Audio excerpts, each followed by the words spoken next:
sel soma. Hai Hai Sel Gamet. Selgamet. Sel soma. Apakah proses yang kamu jalani semasa karyokinesis untuk menghasilkan sel soma yang baru? Oh, kami menjalani proses mitosis. Kamu? Wow, kami menjalani proses meiosis. Boleh terangkan tentang proses mitosis tak? Mestilah boleh Selgamet.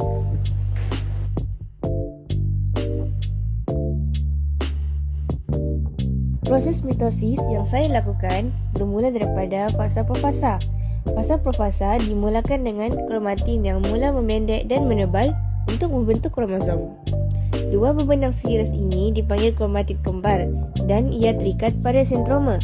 Selepas itu, membran nukleus terurai, nukleolus menghilang, sentrol juga berpindah ke kutub bertentangan dan gentian gelendong mula terbentuk. Seterusnya, fasa metafasa bermula. Kita dapat lihat pada gambar di atas bahawa sentriol sudah pun berada di kutub sel bertentangan. Gentian gelendong menetapkan kromosom dalam satu barisan pada sata khatulistiwa. Fasa ini berakhir apabila sentriol mula membahagi.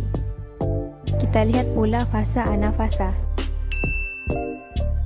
Ia bermula apabila sentroma membahagi dua dan kromatid kembar berpisah. Gentian gelendong memendek, mengecut dan kromatid kembar tertarik ke kutub sel yang bertentangan. Kromatid sampai di kutub sel dan anafasa pun berakhir.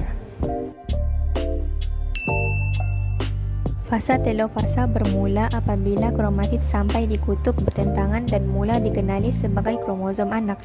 Kita dapat lihat bahawa setiap kutub sel mempunyai satu set kromosom yang lengkap dan seiras. Kromosom berbentuk kromatin semula, nukleus terbentuk semula dan gentian gelendong menghilang.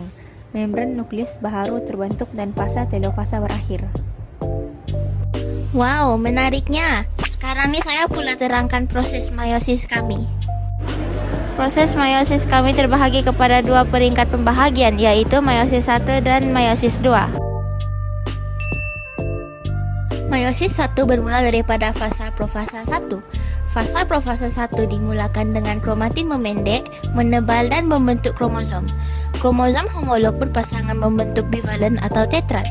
Proses pindah silang berlaku yang menghasilkan kombinasi gen baharu pada kromosom. Tempat kromatid bersilang dipanggil kiasma. Pada akhir fasa ini, membran nukleus dan nukleolus mula menghilang. Kedua-dua sentriol bergerak ke kutub bertentangan. Gentian gelendong juga mula terbentuk. Selepas itu, proses anafasa 1 berlaku. Gentian gelendong mengecut menyebabkan setiap kromosom homolog berpisah daripada pasangan homolognya dan tertarik ke kutub sel yang bertentangan. Setiap kromosom masih terdiri daripada sepasang kromatid kembar yang tertarik pada sentroma dan bergerak sebagai satu unit. Telofasa 1 bermula apabila kromosom tiba di kutub bertentangan. Setiap kutub sel mengandungi bilangan kromosom haploid yang terdiri daripada satu set kromosom sahaja. Gentian gelendong pun hilang. Nukleolus muncul semula dan membran nukleus terbentuk. Selepas meiosis 1 berakhir, meiosis 2 bermula. Fasa 2 bermula apabila nukleolus dan membran nukleus menghilang. Setiap kromosom terdiri daripada kromatid kembar yang bercantum di sentroma. Gentian gelendong mula terbentuk di dalam kedua-dua sel anak. Kita lihat pula fasa metafasa 2.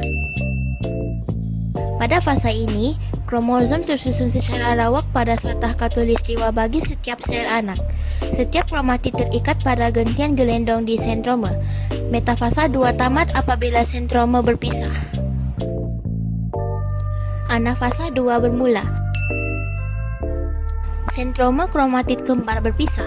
Pasangan kromatid kembar berpisah dan bergerak ke kutub bertentangan didahului oleh sentroma. Setiap kromatid pada peringkat ini dikenali sebagai kromosom. Akhirnya, fasa telofasa 2 bermula. Kromosom tiba di kutub sel. Gentian gelendong menghilang. Membran nukleus dan nukleolus terbentuk semula.